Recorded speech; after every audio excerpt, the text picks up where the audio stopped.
Hope সবাই অনেক ভালো আছেন। আজকে নিয়ে আসলাম সোমবারের ব্লগটি। তো আশা করি আপনাদের ব্লগটি ভালো লাগবে।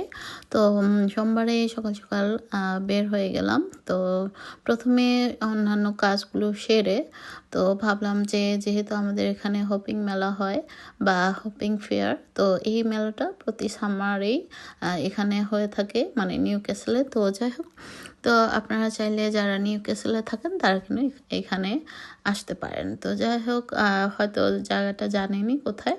তো এক্সিবিশন পার্ক। তো যাই হোক, আমরা হেঁটে হেঁটে গাড়িটা এলডোনিস করে পার্কিং এরিয়ায় রেখে তারপর পুরো এরিয়াটায় হেঁটে তারপর পার্কে মানে এক্সিবিশন পার্কে চলে আসলাম, হপিং মেলায়। আর সেদিনটা ছিল এত উইন্ডি, মানে কি আর বলবো, সেই উইন্ডি বা বাতাসের কারণে মানে মেলা তো খোলাই ছিল কিন্তু রাইডগুলো সব বন্ধ। যে মনটাই খারাপ হয়ে গেল, যে উদ্দেশ্যে এসেছিলাম কিছু করার নাই সেটা আর পুরো হলো না। তারপর সেখান থেকে ব্যাক করে আমরা লাঞ্চ করে এখন চলে আসলাম বাসার জন্য কিছু কাঁচা সবজি এবং টুকটাক জিনিস লাগবে। তো সেদিন যে মেলায় হয়তো বা দেখেছিলেন অনেক আম উঠেছিল, কাঁঠাল উঠেছিল, তো সেখান থেকে অনেক আম বেঁচে গিয়েছিল। তা সেই আমগুলো মানে এইসব শপে, বিভিন্ন শপে অ্যাকচুয়ালি সেল করে দিয়েছিল। তো সেইখানে সেই সেলিং মানে সেই আমগুলো মানে এখান থেকে যারা প্রয়োজন তারা কিন্তু এখান থেকেই কিনতে পারেন। এটা হচ্ছে সামার হিল নিউ ক্যাসেলে। তো যাই হোক, আমরা আজকেও কিছু আম কিনেছি। তো একজনের বাসায় যাব, তো তাদেরকে একটা আম দেওয়া হবে, মানে এক প্যাকেট, আর আমরা নিব একটা। বাসায় যদিও আগেরগুলো এখনও রয়ে গেছে, খাওয়া হয়নি। তো এত আম দেখলে আসলে লোভই লাগে, বাংলাদেশি আম।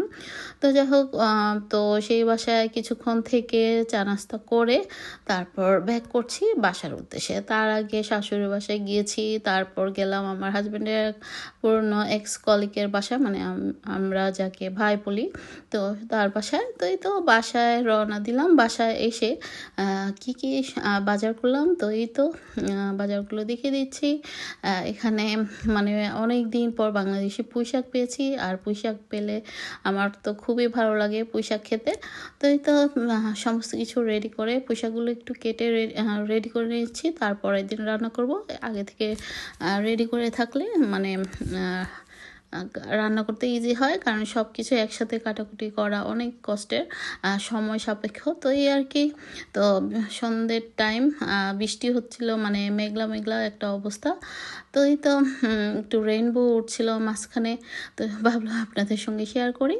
তো এই তো পুঁই শাকগুলো নিয়ে বসে গেলাম, কেটে কুটে একদম ধুয়ে এখান থেকে হাফ মানে রান্না করব আর হাফ ফ্রোজেন করে রেখে দেবো।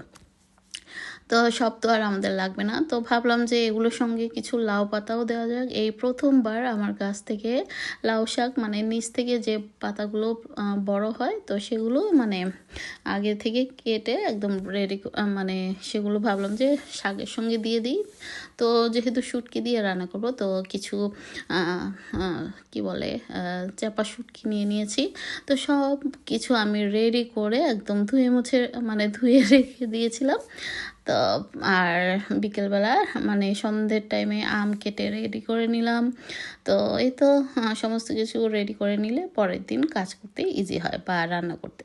তো রাতের বেলা কি সুন্দর চাঁদ উঠেছিল। তো এই চাঁদের ইয়েটা কিন্তু অনেক দিন আগে নিয়েছিলাম। তো সেটা জাস্ট আপনাদের সঙ্গে শেয়ার করলাম, ভাবলাম যে এটা তো আর শেয়ার করা হয়নি। তো এখন ইদানিং তো মেঘলা ক্লাউডি, তাই আসলে কোনো চাঁদই দেখা যায় না। তো যাই হোক, আমার আজকের ব্লগটি কেমন লেগেছে অবশ্যই কমেন্টস করে জানাবেন। তো আজ এ পর্যন্ত, আল্লাহ হাফেজ, থ্যাংক ইউ ফর ওয়াচিং।